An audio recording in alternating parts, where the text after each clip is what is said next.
Yo, what's up kakamay? So, panibagong vlog na naman tayo. Another sit-down vlog.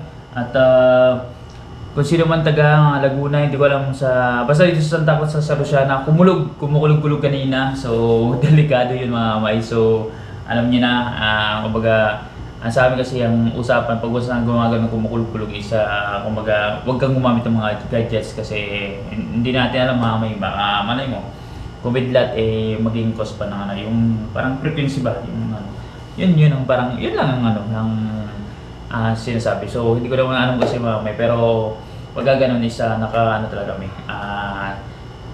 hindi namin ginagamit ng gadget. So, para to be safe lang. So, anyways mga may, ito, merong dumaan sa, sa feed ko, sa YouTube ko, yung vlog ko mismo, siguro kung mga 1 year plus ago na yun. Kasi ano pa lang yun bagong dating ako dito sa Pilipinas, tapos napunta ako sa Bukana. So, ito yung isa sa pinaka-memorable sa akin mga may, kasi una sa lahat, ito yung pinaka-malaki kong views before. So, nung unang salta ko sa pag-vlog dito sa Pilipinas, tapos napunta akong Bukana. Tapos, mataas ang views, maayos ang average view duration. Tapos binigyan ako ng ng maayos na revenue, nasa $21 something yun. So kaso lang, ang problema, nag-adjust po siya mga kamay. So from $21, nag-reduce po siya from $2.50 something. Kasi hindi ko alam kung ano nangyari. So nireklamo ko yun sa Google support. So hiningan nila ako ng screenshot kung kung bakit kung meron akong evidence na na alam niyo yun mga kamay, hiningan pa ako. So alam naman system nila kung nagbawas o hindi. So hiningan ako ng Google support ay ng YouTube support ng ng parang evidence or documentation kung kung meron akong maibibigay na patunay na ganito nakuha na revenue tapos nag-reduce sa $2. So ngayon, nung tinignan kong RPM, nag-reduce siya ng muntik ng masiro mga may, kasi naging ang RPM ko per 1,000 is 0.13. So at the end of the day, yung output ng pag-iipag-usap ko sa Google support o sa YouTube support is wala nangyari. So nga si Dog B. So na-frustrate tayo kasi sayang din yun, kasi almost 1,000 pesos din yung yung nawala. So kaso lang, we have to move on and move forward, and yun nga, mag-vlog na lang. So kasi wala na tayong habol, kasi isa sa mga dahilan daw sa sinasabi sa YouTube support yung word ng estimated revenue. So wala akong habol doon. So pwede na siya mag-adjust ng, pwede siyang tumaas, pwede siyang bumaba. So hindi, wala talagang habol. Kaya lahat lang diyan ng nababawasan ng revenue. So wala tayong habol kahit paano sa unless otherwise sa super chat, mga super sticker, pwede niyo pong mahabol yan for as long na meron kayong screenshot. Pero sa mga ads revenue, medyo suntok sa puwan. So yun pong yung pong katotohanan. So kasi based on my experience, ganun nangyari sa akin. So yung pa naman yung kay Bdogzzofficial. So insert ko lang ng konting clip para at least alam niyo po kung sinasabi ko. So pogi talaga to. Yung 300,000 ang sahod. So magandang yung views.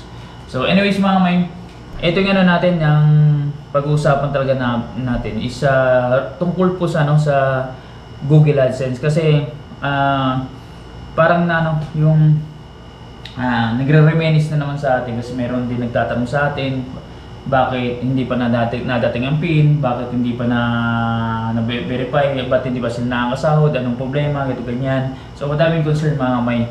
So bakit ba ang daming may concern dun sa sa AdSense? So gaano ba siya kahalaga sa mga YouTube mga vloggers or sa content creators sa YouTube? So sa mga natin, sa mga viewers natin diyan na hindi po ng mga vlogger, ang AdSense po ay isa sa pinakamalaga na payment tool sa YouTube sa mga vloggers, kasi yung pong yung pong pinaka-wallet ng isang content creator. So doon po kinukuha yung sahod namin. So pag wala pong pag hindi po na-verify or yun nga, na-verify lahat ng mga details is hindi mo siya makakuha. Kumbaga hanggang tingin ka na lang muna. So nandun lang siya pero hindi mo siya makahawakan. So tingin-tingin lang muna. So kaya napaka-importante na na wag siyang baliwalain.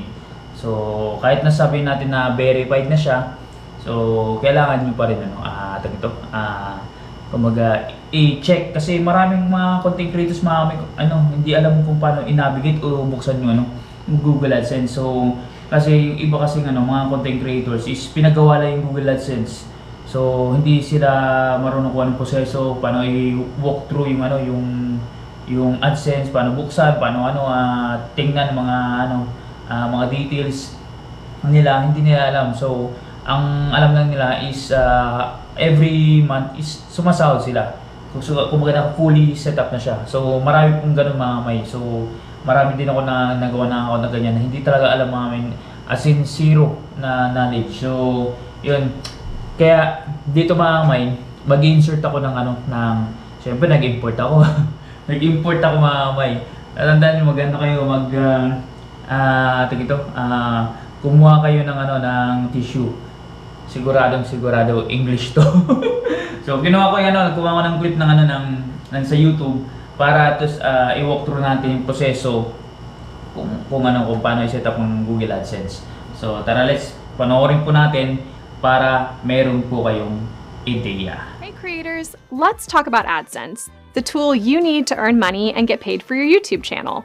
I'll walk you through how YouTube creators use AdSense, how to set up an AdSense account to get paid on YouTube, and how to navigate AdSense once you're set up. So let's dive in. First, how do YouTube creators use AdSense? Creating and linking an AdSense account is one of the requirements to be accepted into the YouTube Partner Program. Once you're in the program, your AdSense account is how you get paid. AdSense is another Google product, separate from YouTube, that allows people or companies to run ads on their websites and receive payment. But when it comes to being a YouTube creator, it's mainly used as a payment tool. And you need an account to ensure you get paid for the money you earn, whether that's from ads being played on your videos, YouTube Premium, memberships, Super Chat and Super Stickers, and more. Now let's walk through how to set up an AdSense account. Once you're eligible to apply for the YouTube Partner Program, we'll prompt you to create and connect an AdSense account as a step in the application process. Note that if you're not yet eligible to apply for the YouTube Partner Program, we recommend holding off on creating an AdSense account until you are eligible. When you're ready to apply to the YouTube Partner Program, here are the steps you'll need to follow to create a new AdSense account and link it to your channel. First, sign into YouTube Studio on desktop. Go to Monetization in the left menu where you'll begin your application. From there, review and accept the YouTube Partner Program terms. Then, click Start on the Sign Up for Google AdSense card. Then choose which Google account you would like to use for AdSense. Note that if you use AdSense for reasons outside of YouTube and already have an approved account, you should sign in using that Google account. If you're not sure if you have an existing account, select I don't know and complete the flow. It's important you don't attempt to create a new AdSense account if you already have an existing one, because this can cause delays in your application process. Note that you can link multiple channels to a single AdSense account. Once you're in AdSense, if you're setting up a new account, you'll need to provide your personal information, including your address. It's incredibly important to enter your payment address and payee name correctly, because we mail you crucial documents to verify your information at different points in the AdSense setup process. Once everything is entered and you've checked to ensure it's all accurate, you can submit. From there, you'll be taken back to YouTube Studio, where you'll see a message verifying receipt. After these steps are complete, you'll see a confirmation under the Sign Up for Google AdSense card that your AdSense account is approved. Once your AdSense account is set up and approved, and you're accepted into the YouTube Partner Program, there are still a few steps you need to take before getting paid. To get paid in AdSense, you'll need to provide your tax information, confirm your personal information, select and set up your form of payment, and meet the payment threshold. Let's walk through each one of these steps. First, providing your tax information. Sign into AdSense using the Google account you initially signed up with. Go to Payments, then Manage Settings. Scroll to Payments Profile, then click Edit next to United States Tax Info, and then Manage Tax Info. Note all monetizing creators on YouTube, regardless of your location in the world, are required to provide this tax information. From here, you'll be asked a series of questions to complete the appropriate tax form. If you're ever unsure about which forms you need to fill out, you should consult a tax advisor. Next, you'll need to confirm your personal information. Confirming your personal information consists of two potential parts: verifying your payment address, which is required for everyone, and verifying your identity, which is only required in some instances. Let's first go through verifying your payment address. This will only happen once your earnings reach the address verification threshold, which is $10, or whatever the equivalent is in your currency. Once you reach that threshold, we'll mail you a 6-digit personal identification number, also called a PIN. It usually takes 2 to 4 weeks for your PIN to arrive to your payment address, but it may take longer depending on your location. Once your PIN arrives, you'll need to enter it into your AdSense account by going to Payments, then Verification Check. If your PIN doesn't arrive after 4 weeks, make sure your account information, including your payment address, is correct. You can make changes if needed by going to Payments, then Settings. If all your information is correct and your PIN still hasn't arrived, you can request for it to be sent again by going to AdSense, then Payments, then Verification Check. You can request your PIN up to 3 times and have 4 months from the date your PIN is generated to enter it into your account. After 4 months, monetization on your channel will be paused until verification is complete. If you continue having trouble receiving your PIN, check out the Address PIN Verification article in the AdSense Help Center, or reach out to creator support for help. Now let's talk about verifying your identity, the other potential step in confirming your personal information. Identity verification is only required in certain countries, but if you are required to verify your payment address, you'll be asked to verify your identity using information like your name, address, or date of birth. If you need to verify your identity, you'll get an email, and you'll see a message in YouTube Studio letting you know that this step needs to be completed. You'll also see instructions on how to do this in the payment section of your AdSense account. Note that if you don't complete identity verification within 45 days, monetization on your channel will be paused. Next, you'll need to select and set up your form of payment. To do this, you'll first need to meet the payment method selection threshold. This is $10 for people in the US, but the amounts vary depending on your location and currency. To see what your payment method selection threshold is, check out the Help Center article called Payment Thresholds, linked in the description. Once you meet the threshold, you can select your form of payment. Depending on your payment address, you can choose between options like a check, electronic funds transfer, or wire transfer. To set up your form of payment, go to AdSense, then Payments, and click Add Payment Method. And finally, you'll need to meet the payment threshold to receive payment. The payment threshold is the amount your account balance has to reach before you can get paid. This is $100 for people in the US, but the amounts vary depending on your location and currency. To see what your payment threshold is, check out the Help Center article linked in the description. To recap, there are 4 steps to getting paid: providing your tax information, confirming your personal information, selecting and setting up your form of payment, and meeting the payment threshold. Note that these steps can take some time to complete. If you ever want to check your progress in the payment setup process, you can always check the monetization tab in YouTube Studio. Now that you're all set up, let's take a tour through your AdSense account. When you first sign in, you'll land on the AdSense for YouTube homepage. Here, you'll see a snapshot of your YouTube earnings, and you'll see the option to go to YouTube Analytics, where you can see more detailed earnings data. Within your earnings, you'll see your balance and last payment. Your AdSense account balance represents any YouTube earnings that have yet to be paid prior to any deductions like taxes. Your earnings will be added to your balance between the 7th and 12th of the following month. For example, if you're in the United States and you earn $100 in June, you'll see this balance in AdSense between July 7th and 12th. Last payment shows the exact amount that you were last paid out after deductions. Earnings are paid out between the 21st and 26th of the current month, as long as your total balance has reached the payment threshold and you have no payment holds. Note that once you're paid out, your balance will reset. For more info about how you'll get paid, check out the Help Center article linked in the description. Other than the homepage, the Payments tab includes important information for you as a YouTube creator. Here you'll be able to view your payments and manage your payment settings. Note that starting in early 2022, YouTube earnings will begin appearing in a dedicated YouTube Payments account. To view any historical earnings prior to this change, select the AdSense account from the account dropdown on the Payments page. Okay na ngayon mga kamay, nosebleed kayo no?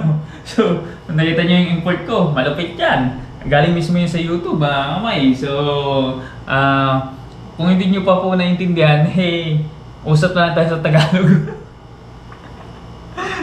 Kasi, kaya ko lang na maiisip yun mga kamay na ikunin kasi marami pa rin mga kamay yung, yung hindi naman sobrang dami. Ibig sabihin yung parang paulit-ulit na nag-inquire sa atin kung ano nangyayari sa kanilang channel tapos sa AdSense. So most likely kasi yung concern sa AdSense So kaya kinuha ko yung yung video clip ng mismo YouTube para at least makita niyo po yung proseso talaga ng ng YouTube, tapos pag link ng ng AdSense until sa sa anong proseso diyan kung sa lahat ng mga information na pwede niyo na dapat yung pilapan. So kaya at least sa lahat ng mga viewers natin, mga content creators man o hindi, so at least na nabigyan kayo ng ng idea kung paano ba ang kalakaran sa dito sa YouTube, sa AdSense. So being a content creator, so hindi siya madali mga kamay, di ba? So lalong-lalo na ang proseso is more on sa English. So mas kasi mas talo doon yung mga content creators na hindi nakaintindi masyado ng English. So hirap sila mag-fill up ng dapat pilapan doon. So yun lang isa sa mga disadvantage na. So pero other than that, so kaya naman nila kumbaga mag-vlog sa in their own language, in their own way. So kaya nila intindihin lahat 'yon. So anyways, so at least nagbigay sa inyo ng information tong vlog natin. And sabi nga ni Bdogz, nabaan niyo po yung panonood ng vlogs natin. And don't skip ads. So sobrang thank you sa lahat ng silent viewers natin, sa Juniors Gang, again, sobrang thank you sa walang sawang suporta. And kung meron kayong katanungan, nahirapan kayo sa sa ginawa ko, so PM lang para at least maano ko sa inyo, ma-translate natin sa sa abot ng ating makakaya. Salamat po.